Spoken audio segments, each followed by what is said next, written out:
Hello दोस्तों, कैसे हैं आप सभी। आज की क्लास में हम इंट्रोडक्शन टू रेफ्रिजरेशन के जितने भी कॉन्सेप्ट हमने अभी तक पढ़े हैं उन पर बेस प्रीवियस ईयर में आए हुए गेट के क्वेश्चनों को आज हम सॉल्व करेंगे। तो मैंने यहाँ पर 5 क्वेश्चन, बातें नहीं करना, 5 क्वेश्चन यहाँ पर लिखे हैं जो 2014 से 2025 के बीच में पूछे गए हैं, 25 तक पूछे गए हैं। ठीक है, जितने भी कॉन्सेप्ट हमने पढ़े हैं उन पर बेस ये क्वेश्चन है। ठीक है, एक एक करके हम क्वेश्चन को समझते हैं और उनको सॉल्व करते हैं। पहला question, a reversed Carnot cycle refrigerator maintain a temperature of -5 degree Celsius, the ambient air temperature is 35 degree Celsius. एक रेफ्रिजरेटर है जो रिवर्स कार्नोट साइकिल पर वर्क कर रहा है और मेंटेन कर रहा है टेम्परेचर को, -5 डिग्री टेम्परेचर को मेंटेन कर रहा है। जो एम्बिएंट की एयर है उसका टेम्परेचर कितना है, 35 डिग्री सेल्सियस। ठीक है, तो इस पर बेस पहले हम एक डायग्राम बनाते हैं। ये रहा हमारा रिवर्स कार्नोट रेफ्रिजरेटर जो क्या कर रहा है, लोअर टेम्परेचर को मेंटेन करके रखे। उस लोअर टेम्परेचर का जो वैल्यू है वो कितनी है, -5 डिग्री सेल्सियस। और जो एम्बिएंट एयर है, एम्बिएंट की जो एयर है उसका टेम्परेचर है 35 डिग्री सेल्सियस। तो ये हमारे लिए लोअर टेम्परेचर हो गया, ये हमारे लिए हायर टेम्परेचर हो गया। फिर क्या बोल रहा है क्वेश्चन में, the heat gained by refrigerator at continuously rate is 2.5 kilojoule पर सेकेंड। जो रेफ्रिजरेटर है ना वो हीट को गेन कर रहा है लगातार, किस रेट से, 2.5 किलोजूल पर सेकेंड। एक सेकेंड में 2.5 किलोजूल हीट को गेन कर रहा है। कहां से, स्टोरेज स्पेस से, क्योंकि स्टोरेज स्पेस का टेम्परेचर हमें कितना मेंटेन करके रखना है, -5 डिग्री सेल्सियस। तो डायग्राम में हम बना लेते हैं। ये रहा डायग्राम, ये स्टोरेज स्पेस है जहां पर ये रिवर्स कार्नोट साइकिल इस लोअर टेम्परेचर को मेंटेन करके रखे है। तो यहां से हीट को गेन कर रहा है, जो हीट को गेन किया Q2, और यही रेफ्रिजरेशन इफेक्ट के बराबर होता है। ये कितना है, 2.5 किलोजूल पर सेकेंड। ठीक है, फिर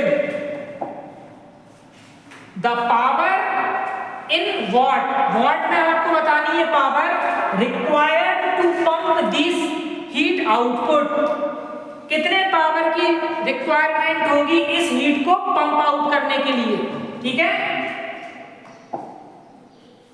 तो ये हो गया आपका वर्क इनपुट। इसको जब आप वॉट में कन्वर्ट कर लोगे तो यही आपका कहलाएगा पावर इनपुट। यहां पर हमने Q1 अमाउंट की हीट डेसिपेट कर दी 35 डिग्री सेल्सियस। ठीक है, तो हमसे क्या पूछा गया है, पावर इनपुट। सिंपल है, हमें जो दिया है उसको लिख लेते हैं। Higher temperature 35 degree Celsius.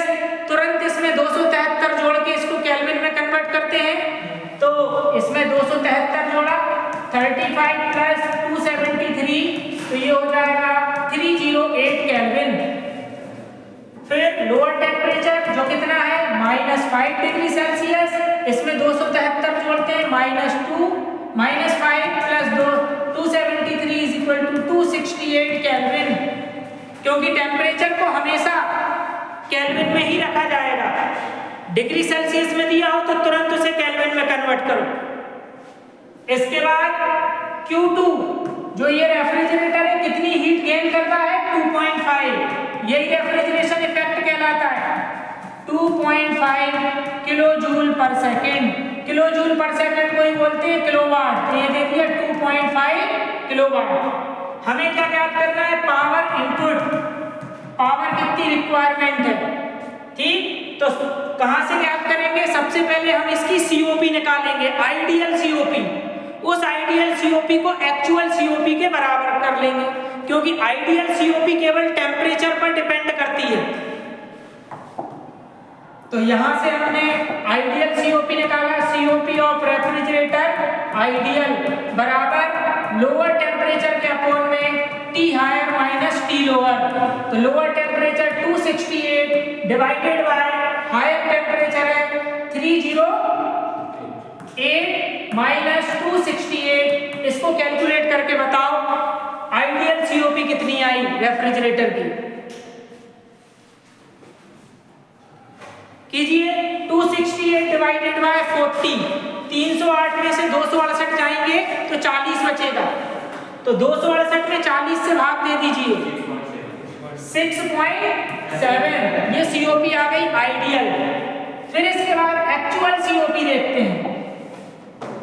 COP of refrigerator actual, refrigerator की एक्चुअल सीओपी जो होती है रेफ्रिजरेशन इफेक्ट के अपोन में वर्क इनपुट। रेफ्रिजरेशन इफेक्ट कितना दिया है 2.5 kilowatt divided by work input आपको निकालना है। इस एक्चुअल सीओपी की वैल्यू आइडियल सीओपी के बराबर मान लेंगे जो कितनी आई है 6.7। तो यहाँ पर रखा 6.7 is equal to 2.5 divided by work input. कैलसी निकाल लीजिए और आप मुझे वैल्यू बताओ। वर्क इनपुट बराबर 2.5 किलोवाट डिवाइडेड बाय 6.5। अच्छा, इस किलोवाट को वाट में चेंज करना है तो 2.5 इंटू 1000 कर दोगे डिवाइडेड बाय 6.5, क्योंकि 1 किलोवाट में 1000 वाट होते हैं। बताइए इसका आंसर कितना होगा।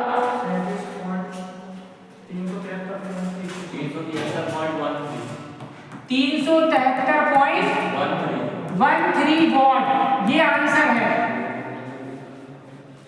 ये आंसर है, समझ में आया? Yes sir. ठीक है, ये देखिए आप, बहुत ही सिंपल है।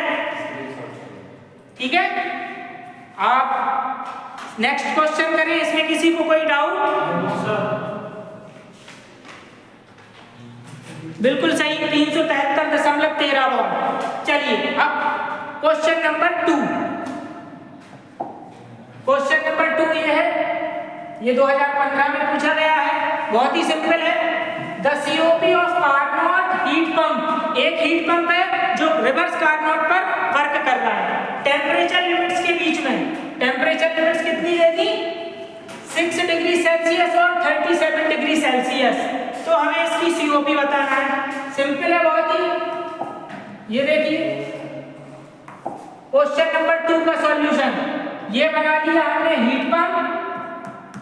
हीट पंप दो टेम्परेचर लिमिट्स के बीच में काम कर रहा है, 6 डिग्री सेल्सियस और 37 डिग्री सेल्सियस।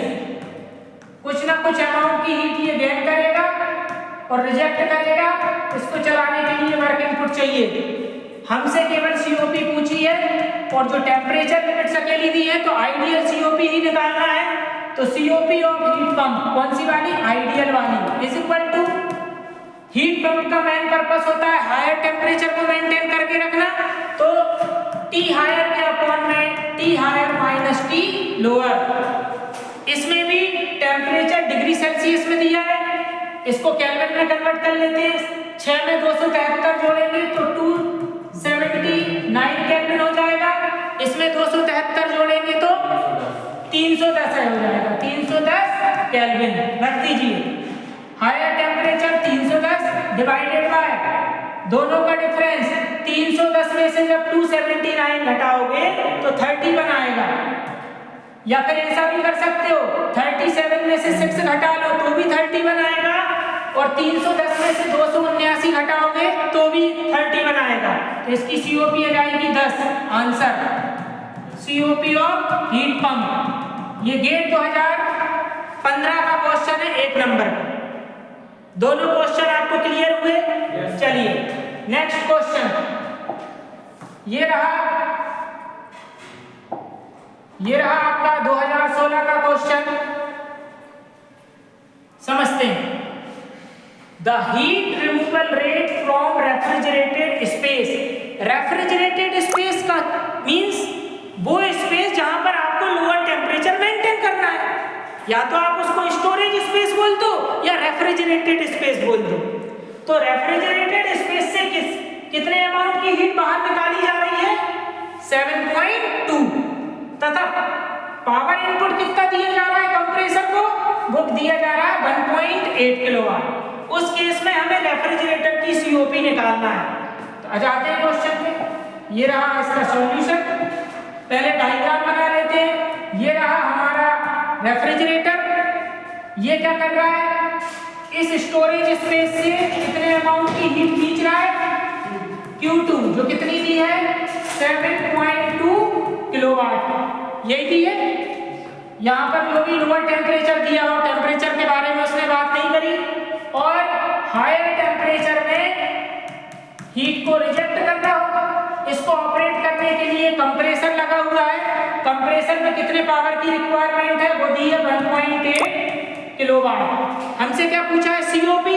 अब यहाँ पर टेम्परेचर लिमिट्स दी नहीं है, तो वो एक्चुअल सीओपी पूछ रहा है। तो यहाँ पर सीओपी ऑफ रेफ्रिजरेटर कौन सी, एक्चुअल, जो क्या होता है रेफ्रिजरेशन इफेक्ट के अपॉन में work input.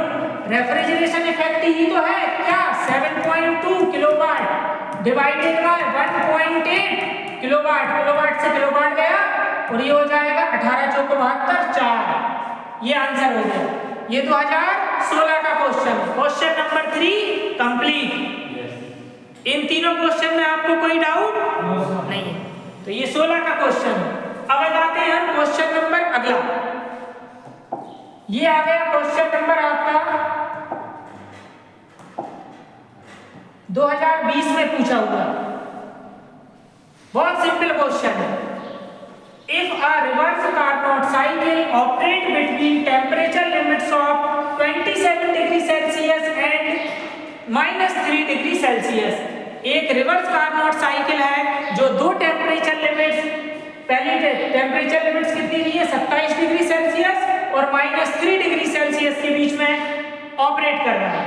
Then the ratio of, ratio पूछा है उसने, अनुपात पूछा है, किस किस का पूछा है, COP of refrigerator to that of heat pump. मतलब रेफ्रिजरेटर की सीओपी और हीट पंप की सीओपी का ratio. Round up to 2 decimal place, दशमलव के 2 स्थानों तक। चलिए डायग्राम बनाते हैं। ये रहा हमारा डायग्राम, ये बना लिया हमने।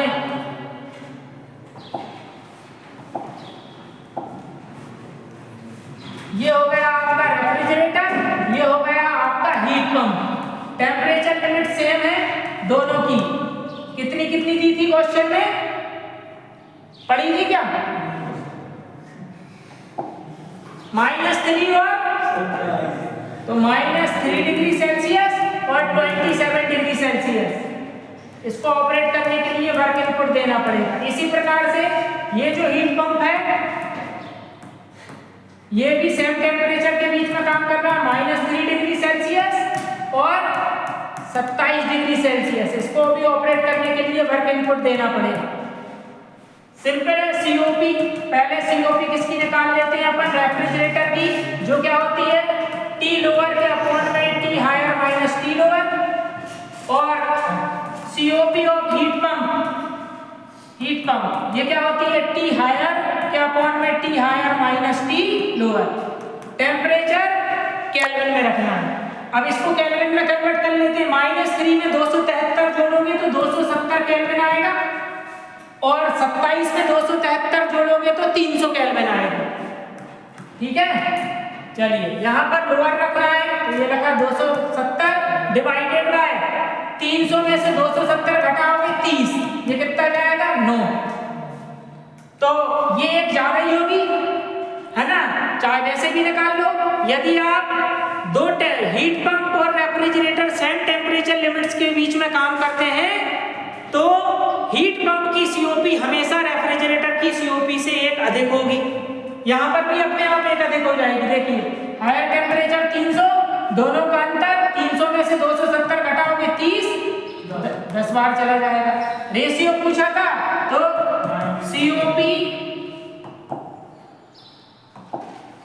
सीओपी ऑफ रेफ्रिजरेटर के अपॉन में COP of heat pump is equal to 9/10 is equal to 0.9। Answer 4 question हो गए। 5वां क्वेश्चन, लास्ट क्वेश्चन, ये देखिए, ये बहुत ही अच्छा क्वेश्चन है, ठीक, लास्ट क्वेश्चन है और बहुत ही अच्छा क्वेश्चन है। हीट पंप है जो ऑपरेट कर रहा है इन रिवर्स कार्नोट साइकिल पर, maintain a study air temperature of 300 kelvin inside an auditorium. एक ऑडिटोरियम है, उस ऑडिटोरियम के अंदर जो एयर है उसका टेम्परेचर 300 केल्विन मेंटेन करके रख रहा है। कौन? Heat pump. तो देखिए एक एक लाइन के साथ अपन डायग्राम बनाते जाते हैं। ये हो गया आपका हीट पंप और ये हो गया आपका ऑडिटोरियम। इस ऑडिटोरियम के अंदर जो एयर है उसका टेम्परेचर कितना है? 300 केल्विन। ये हमें मेंटेन करना है। मेंटेन करने के लिए कुछ ना कुछ अमाउंट की हीट देनी पड़ेगी, वो Q1 अमाउंट। फिर आगे बोल रहे हैं the heat pump receive heat from the ambient air. ये हीट पंप कहां से हीट रिसीव कर रहा है? एम्बिएंट एयर से। उस एम्बिएंट एयर का temperature, the ambient air temperature is 280 kelvin. ये आ गया आपका एम्बिएंट एयर का टेम्परेचर है 280 केल्विन। यहां से हीट को एब्जॉर्ब कर रहा है और यहां पर हीट को फेंक रहा होगा with the help of work input, power input. आगे बोल रहे हैं heat loss from auditorium is 15 kilowatt. Auditorium से हीट लॉस हो रही है, ये बनाया ऑडिटोरियम, इससे हीट लॉस हो रही है। कितनी हीट लॉस हो रही है? 15 किलोवाट। तो भैया हमें इसका टेम्परेचर 300 केल्विन बना के रखना है। 300 केल्विन तब मेंटेन होगा जिससे जितनी हीट इस ऑडिटोरियम से बाहर निकल रही है उतनी हीट ही है हीट पंप इसको सप्लाई कर दे। ये बात छुपी हुई है क्वेश्चन में कि ऑडिटोरियम से कितनी हीट लॉस हो रही है? 15 किलोवाट, और हमें इसका टेम्परेचर 300 केल्विन मेंटेन करके रखना है। तो जितनी हीट इससे बाहर निकल रही है उतनी हीट की सप्लाई कर दे हीट पंप, तो इसका टेम्परेचर 300 केल्विन मेंटेन रहेगा। सही है ना? तो ये Q1 दिया है 15 किलोवाट। अब आगे बोल रहे हैं the power consumption of heat pump power consumption पूछ रहा है, इस कितनी पावर की रिक्वायरमेंट होगी। चलिए तो सबसे पहले COP निकाल लेते हैं। COP ऑफ हीट पंप कौन सी वाली? आइडियल वाली। वो टेम्परेचर लिमिट्स पे डिपेंड करती है, T हायर के अपॉन में T higher minus T lower. Higher कितना है? 300, दोनों का डिफरेंस कितना है? 20। तो ये कितनी बार जाएगा? डिवाइड 15 बार। COP हीट पंप की कितनी आ गई? 15। आंसर नहीं, मतलब COP कितनी आ गई? 15। अब एक्चुअल COP क्या होती है हीट पंप की? हीट पंप की एक्चुअल COP है हीट पंप का डिजायर इफेक्ट। डिजायर इफेक्ट है हायर टेम्परेचर को मेंटेन करने के लिए कितनी हीट की सप्लाई करी? Q1 divided by work input. यही तो पूछा है। इस एक्चुअल को आइडियल के बराबर मान लेंगे तो ये कितना है? 15। ठीक, Q1 का मान भी कितना है? Q1 का मान 15 kilowatt divided by work input बराबर 15। ये 15 से 15 गया, कितना आ गया? 1 किलोवाट। तो पावर बोल दो या वर्क इनपुट बोल दो, कितना आ गया? 1 किलोवाट। वाट में पूछा था क्या क्वेश्चन? किलोवाट में पूछा है, आंसर आएगा 1। सही है आंसर? चेक करें। बिल्कुल सही आंसर है। ये आज के लेक्चर में हमने गेट के 2014 से 25 तक जो क्वेश्चन पूछे गए उनको सॉल्व किया है। इसी प्रकार हम और भी गेट के क्वेश्चन सॉल्व करेंगे। ठीक है, थैंक यू।